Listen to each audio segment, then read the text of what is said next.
In my channel, I like to talk about living simply, slowly, mindfully, and minimally. And along with those themes, I also like to share my lifestyle and how I'm able to find peace, happiness, and contentment anywhere I am, which is what this video is all about. Choosing to live in Thailand is perhaps one of the biggest and the best decisions that I have ever made in my life. But living in Thailand is not without challenges. And I think that's the same anywhere you are, whether you're in your home country or abroad. But the whole point is to find peace, happiness, and contentment anywhere you are. So in today's video, I would like to share my honest perspective on what it's like to live in Thailand, particularly in Chiang Mai, and some of the challenges that come with this decision.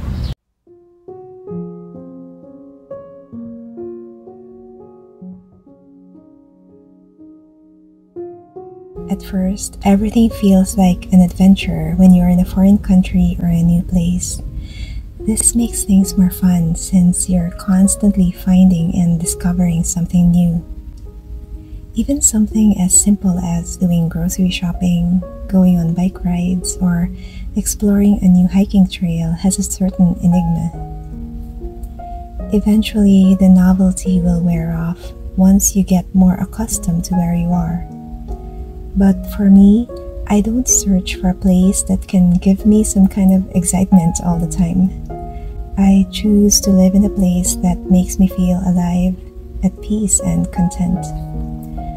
I've always told myself, if I had to live somewhere where there's nothing to do but to go to the mall, watch TV, and eat, I would be miserable. Thankfully, this is not something I experience in Chiang Mai, Thailand.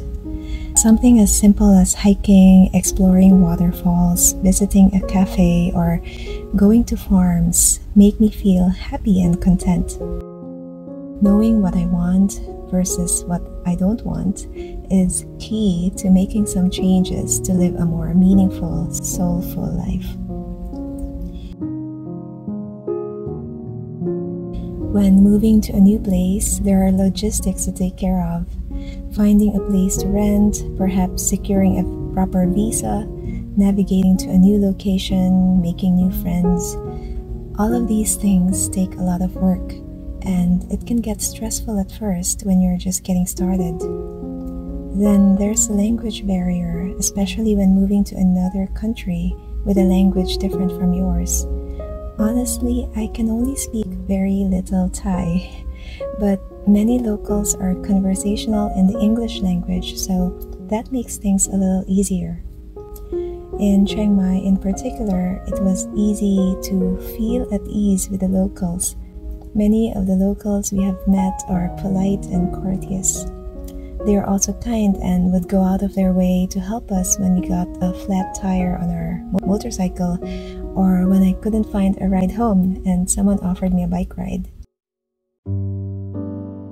Although living in Thailand is cheaper overall than in any other places in the world, including my home country, there are some additional expenses that come with living here long term, such as the visa cost, which is about 45,000 Thai baht or $1,200 for a one-year educational visa.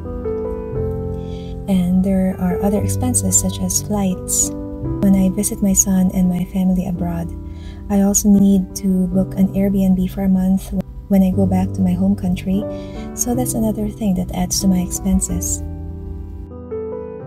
But even after factoring in those extra costs, living in Chiang Mai still ends up being cheaper considering how inexpensive our housing, food, and miscellaneous expenses are.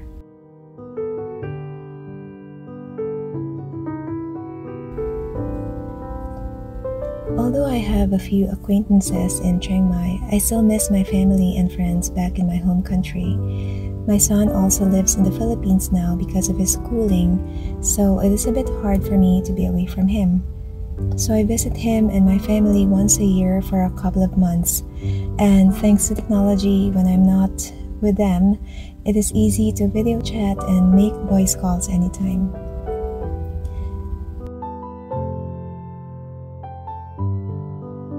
I had a tendency to default on choosing whatever is familiar, comfortable, and predictable.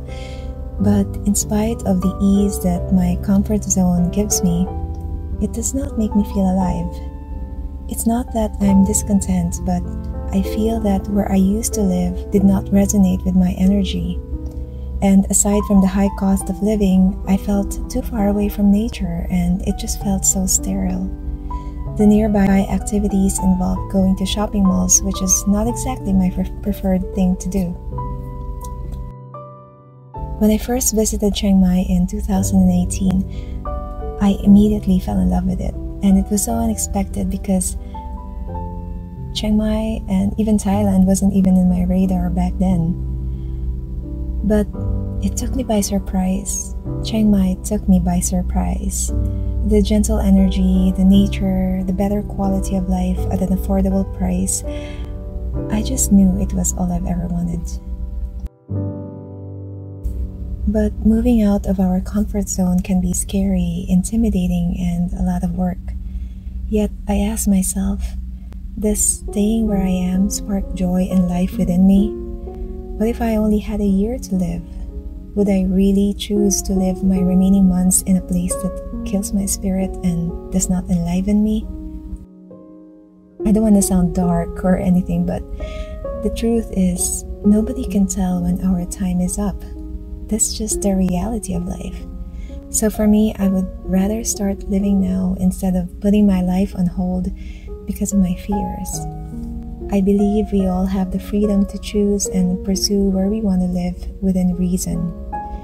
It just takes courage to do that, but in the end, it's all worth it. Perhaps you've always wanted to live on the beach or the mountains or move to another state or province or the countryside that you've always dreamed of. For me, I would rather live in a place that makes me feel alive than somewhere that sucks the life out of me bit by bit. Well, thank you once again for watching this video. I hope it has been valuable for you, and I look forward to hearing from you in the comments what you think of today's topic. Whether you are currently living in Thailand or you have moved out of your home country and live somewhere else, I hope to hear from you and how you feel about it. So I wish you well. I hope you're having a wonderful day or night, and see you again next Saturday.